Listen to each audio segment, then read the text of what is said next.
Welcome to Inspired Change, a new inspirational and motivational broadcast that strives to empower men in a positive way, designed to educate, empower, and inspire even the busiest individual on the go over that first cup of coffee. Please join me in welcoming Gunter, international psychologist, author, speaker, and producer. Welcome everybody to another episode of Inspired Change. My name is Gunter for those of you who don't know me, and I'm a psychologist, psychotherapist, and author. And I'm going to take a little bit of a segue because until now I've sort of spoken, very specifically about certain areas that I'm really interested in. Obviously the issue of patriarchy, about men's well-being, both physical and mental health, our place as partners in relationships, as dads.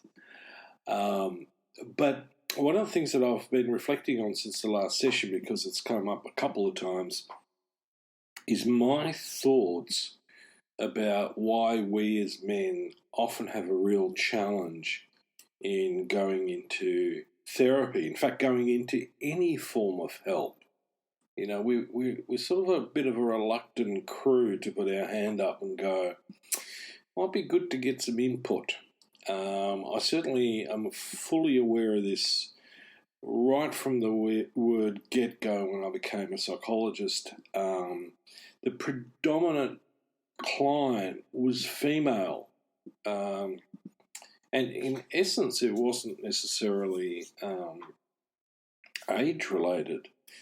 I was lucky because in many respects my first job was in drug and alcohol, so I dealt with quite a number of men straight up. And the other area that I started working in very specifically was with Vietnam veterans. I'm sure I've shared that with you before. So for me, there's always been a place of thinking very specifically about men's issues, cultural attitudes about men, the issue between sex and gender, and the influence between all those issues, whether they're situational or systemic, and what's the nature of man, or what is the nature of masculinity, or as I often put it, masculinities, because I don't think there is one size fits all. In fact, I think that's a really misleading concept. So one of the things that I thought I'd do is talk through a presentation that I gave some time ago to a group of psychologists on opening men to therapy and therapy to men. And I thought this was a good time to do it, basically because I think we're still needing to get men to recognise the value about therapy. And I think it's also important for women to understand this better as well. Counselling and therapy in the last 40 years seems to have drifted into this, what I call symptom reduction model, very much away from the original ideas that I saw as being very important, which is fundamentally the growth, my evolution as a human being. It's not just about stopping being anxious or depressed or having OCD, but there's a deeper meaning, I think, to therapy that's been and is being neglected. And I want to re-invoke both some thought about that, but also some dialogue, some conversations around this. Okay, so, let me pick and choose a couple of the things that I put into this presentation. And I'm going to do that by starting off with a bit of a story. One of the things that I really learned very quickly is that in most couples' relationships, now at this point I'm going to speak of heterosexual relationships more than about homosexual ones, mainly because there is a dynamic between men and women that I think is basically something that we've extracted from myths about who and how we are. And there's a gender bias in it, and I make no bones about that. So the issue that stood out for me when I started working in this space with couples was that one of the things men appeared to be very anxious about was when their partner would say, "Honey, I need to speak with you." Now, most guys, and I'll bet most of you listening to this will continue sort of to go, okay, where's this going? And where it's going, guys, is that our default at that point is to immediately check out our internal Rolodex for all our misdemeanors and what I could have been busted for this time. So it's usually about something that I did wrong or something that I didn't do. Most of us don't tend to default into, she's going to tell me something wonderful, either about what's happened to her, about what's happened to us, or what's about to happen to me. We generally don't do that. And it represents an issue that is very, very crucial to our socialization, and that is that we're taught to think in binaries, i.e. good, bad, right, wrong, and it rolls on like that. And the reason why I'm bringing that up is because it, in many respects, directly relates to our perception of what therapy is about. Now, fortunately, and I will put this up, is that there's a change in the wind. Now, at the moment, it's still a bit of a breeze, and we appear to be having a significant backlash in certain demographics about this whole idea about what healthy masculinity is about. And let me put something on the table right away, and that is a healthy masculinity is not simply based on being more in touch with our feelings. That is certainly an important part of it, but it isn't the whole story. So, if I go straight to the point and ask the question, what do I think has stopped men from engaging in therapy? There's a whole host of issues that come up. And most of those issues are located immediately into the traditional ideas about what it is to be a man or masculinity. Okay? And I want to really unpack that a bit because I want men and women to really think about this. And I'm not now just speaking to, the average person or the person who's not educated in psychology or in psychiatry or in that level of educational realm. I want to speak to psychologists and therapists as well, psychiatrists, doctors, because we are fundamentally at the pointy end of the stick. But a lot of our conceptualization about, essentially what it is to be a man hinders often our way of engaging with men and helping them to engage with counselling and therapy or any other help, okay?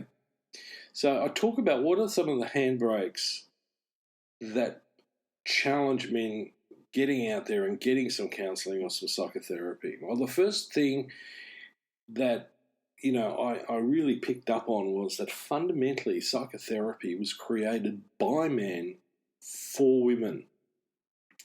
And here's the interesting part. It was to treat women, right? So there is embedded in it a certain paternalistic, patriarchal element, right? And we're talking now about the late 19th century, early 20th century. But that attitude persisted probably right into the mid-50s. So the next point is that we have some really fixed cultural and social ideas about masculinity that, as I implied before, are held by both the helper and the client. For example, I'll give you a classic gender one, and that is I worked with a woman once who was suffering from postnatal depression, and her GP was fundamentally a guy in his late middle age. And when she approached him and she was having, really bearing her soul to him, according to what she said to me, she said, the problem, the thing that scares me the most is that I don't seem to feel like a mother. I don't really have that, super fuzzy, warm feeling towards my child. And, she was a relatively new mum, and the GP's response to her was, it's okay, you just need to wait for the maternal instinct to kick in. Now, apart from anything else, we know scientifically, empirically, that there is no such thing as a maternal instinct. Maternal behaviour is the result of having been appropriately socialised as from girl to ultimately mother by seeing how other women mother children. It's a modelling thing to a large degree. And a lot of that doesn't depend on how you feel. It depends on what you do. Now, we as men face similar things, okay? Issues about expression of emotion or how we behave towards each other. And if you're a little boy, how do you play well with others? Now, the third point that I want to make is the majority of therapists currently are women. And the problem with that isn't intrinsically gender, it's just that men fear being judged or potentially shamed, and it stings more if the person I'm sitting with happens to be female. Now, having said that, I've got to put this out there because my experience has been that although men fear that from women, they certainly fear it a lot more from other men. So even though I'm a male therapist, coming to see me often fills them initially with some trepidation. I get all sorts of comments, I wonder if he's going to try and feminize me. Sometimes they've got enough courage to say that to my face. Sometimes it's about, he's going to think I'm just socially retarded. All sorts of stuff comes out. So the important part for both female and male therapists is to really create a very level playing field wherein there is as little perceived judgment as possible. Okay. The other issue is social stigma. And I still get this in abundance. And essentially how that reads is that only the weak need therapy. So you've got to be broken to get help. So this still prevails. I see a lot of men where I go, and some men have actually said that to me. They said, I should have been here 3-5 years ago. But I was too scared, or I thought it was only for, when you're really broken. Or, what will my mates think, And again, fortunately, a lot of that is starting to break down. I mean, I see some very, very traditionally socialised men, with the whole, label of alpha male is like stamped on their chest. Fortunately, not deep enough for them to not come, but it's there. And so, at least when they see me, they sort of see, the sort of silverback gorilla these days who definitely doesn't exude a lot of femininity on that level. I do exude a lot of sensitivity. And for some men, that feels like it's a bit feminine, but they can't stick that label on me, really. And we often have discussions about, their conceptions, their misconceptions, and how that fits into their relationship with me. So part of that social stigma is overcoming this need to be strong and stoic. Right? Now, stoicism has its place, and some people actually need a lot stronger dose of that than others. But, in our male culture, we've taken that to the point of the ridiculous and dangerous. Now, the final point is a lot of people, especially men, have a an idea that's really a misconception about what therapy is. So, they're either afraid that they're going to be told what to do and they can't do it. They are afraid that the therapist is just going to bang on about how they're feeling for the majority of the session, and most guys will absolutely struggle with that. But the other part of it is this, am I going to do the Woody Allen? Will I be in therapy for the next 20 years and still be as struggling with life and my relationships like the day that I came into therapy? And I often find myself reassuring that there is a significant difference between art and reality in this space, and that ultimately a large part of my job is to help him as a client to gain greater self-awareness and flexibility and resilience to be able to evolve as a human being, not just as a male, but as a human being. And so, we have this need then to really re-examine some of those issues. Now, I'm not going to go too deeply at this stage into the whole issue about how patriarchy has really influenced how we think and how men operate and what masculinity is about. I'll probably do another one of those at some other stage. But what I do want to talk about in this is the key impacts of patriarchal socialization on men. And the first thing that I really need to bring up is that for a lot of us brought up in our culture as men, one of the things that we're most susceptible to is our experience of alienation and isolation. I mean, when I look at boys, in their peer groups, the last thing they want to experience is being ostracized from their peers. It is an extremely difficult experience from them. So that alienation operates on a number of levels. The first one is an alienation from nature. And I think that's very, very important. We have this attitude of ownership over nature rather than stewardship, and it's a very removed experience. The second form of alienation, I think that's really important, is that we have a propensity to feel alienated from other people. We may be digitally really well connected, but in many respects and in many instances that there's very little authentic interpersonal connection. And those connections have often been commoditized. In other words, they're transactional and they tend to be shallow. So if I'm going to put it really bluntly, it's like I'll love you as long as you give me sex. Okay? Now, a lot of guys will go, ooh, shock horror. And this true, because one of the myths in that space is that all men are really interested in this sex. That's actually not true.